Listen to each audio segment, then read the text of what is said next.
Okay, back in the shop, working on model year 18 Beta 300RR. So I decided to get the JD jetting kit, and there's a couple reasons why. Let's talk about that. So for me, we'll take a look at what's in this kit. So we've got a couple of needles, a red and a blue, some jets here. Oop, there we go. Bunch of jets. One pilot, so these are all main jets, pilots, and then this little handy dandy washer is the power valve mod, and we've got instructions here. So the reason I did this is because I like the way James Dean does his kits. Keeps it pretty simple, so you're not changing pilots or mains very often. You basically just adjust your needle, which on these carburetors, it's easier to pull the slide out than it is to adjust or take the pilot and main jet out, because that usually means you have to take the carburetor out. So we're going to see how easy it is to adjust that needle with it in the bike. So we'll understand that. But for where I live, we're going to use the 0 to 3000. And so I'll be using the red needle, the 38 pilot, which the bike comes with, a 4 on a position, and a 162.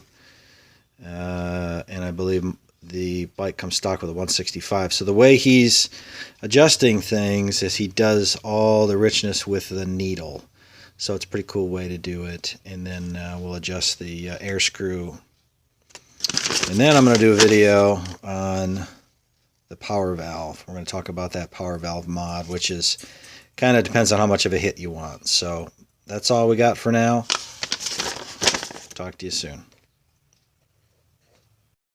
Okay, so we're putting the carburetor back together for the JD jetting kit rejet. We've got I'm 0 to 3,000 feet. So I've got the 38 pilot, which you can see for the 300 is all the way across. The red needle, clip 4, got that. And then the 162. So the cool thing about these carbs is you can take the cap off the bottom and make these changes. All you need is a 14mm, a nice flathead screwdriver, and a 6mm driver. Socket there. And there's your cap. Cap's the 14. So what I'm going to try to do, put this back together. Now I did check the float. I did take the float bowl off. I checked the float level. It looks good. But I'm just showing you how you can change these jets without taking the whole carb apart.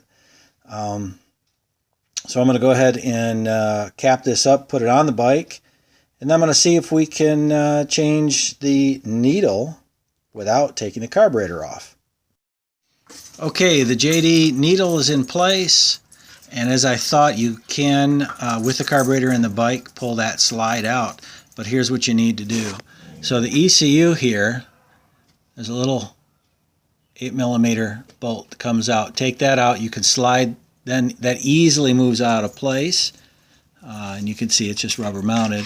Moves real easy, and then you can loosen up 6mm, and then either use a Phillips here or a 7mm and loosen the carburetor up. Just turn it enough.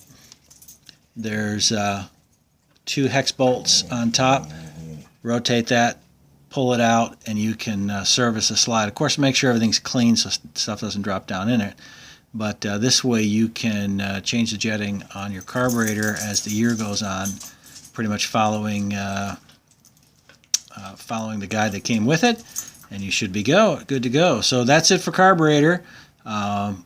We're going to do some testing here soon as the rain stops falling here in Middle Tennessee. So that's it for now. Thanks. Remember to subscribe.